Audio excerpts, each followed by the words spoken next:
지난밤 해외 증시 마감 동향과 주 소식들 외신 통해서 확인해 보겠습니다. 오늘 새벽 마감한 뉴욕 증시는 하루 만에 하락 전환했습니다.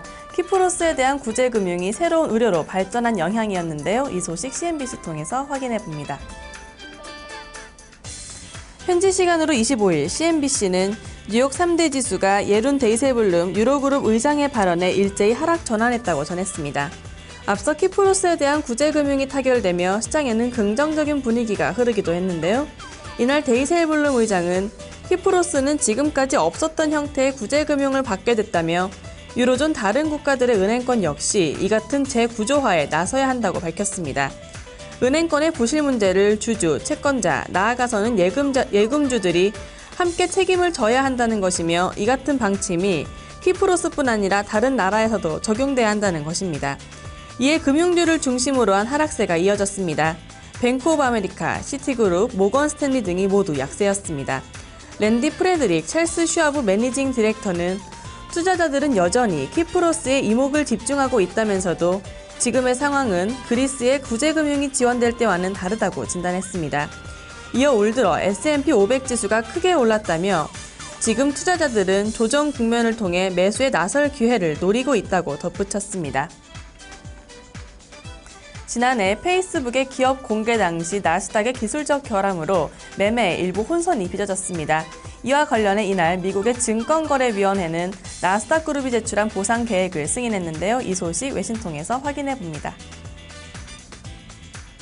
간밤 마켓워치에 따르면 미국 증권거래위원회는 6,200만 달러에 달하는 나스닥의 손실 보상 계획을 승인했습니다. 이는 지난해 5월 페이스북의 IPO 당시 나스닥의 기술적 결함으로 페이스북 주식 매매에 혼선이 생겨 일부 증권 중개업자들이 손해를 본 것에 대한 보상입니다.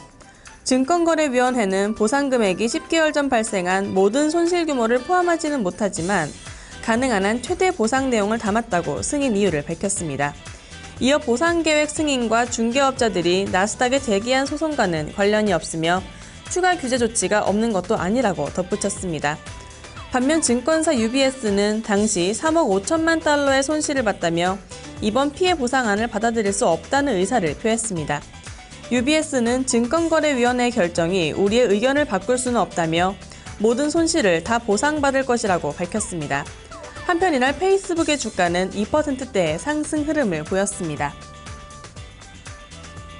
미국의 최대 검색 엔진인 야후가 모바일 기반 강화에 나섰습니다. 뉴스 제공 어플리케이션을 사들이기로 결정한 것인데요. 이 소식 블룸버그 보도입니다. 지난밤 블룸버그 통신에 따르면 야후는 이날 블로그를 통해 썸리라는 어플리케이션 업체를 인수하기로 했다고 밝혔습니다. 썸리는 스마트폰이나 타블렛 PC 이용자들이 온라인 뉴스나 정보를 찾고 읽을 수 있도록 도와주는 어플리케이션인데요. 이것을 만든 사람은 15살의 소년입니다. 정확한 인수 가격은 공개되지 않았지만 대략 2천만 유로에서 4천만 유로에 달할 것으로 업계는 추정하고 있습니다.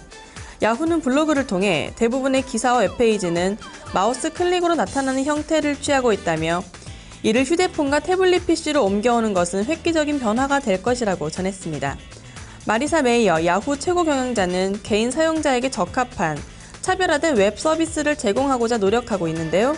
이번 썸리 인수 역시 그 일환으로 모바일 기반을 강화하기 위한 행보로 보입니다. 그는 지난 6개월 동안 6개의 작은 업체들을 순차적으로 인수하기도 했습니다. 메이어 CEO는 웹페이지와 스마트폰에서 모두 이용자가 원하는 대로 페이지를 설정해 볼 수 있을 것이라고 언급했습니다. 지금까지 외신 브리핑이었습니다.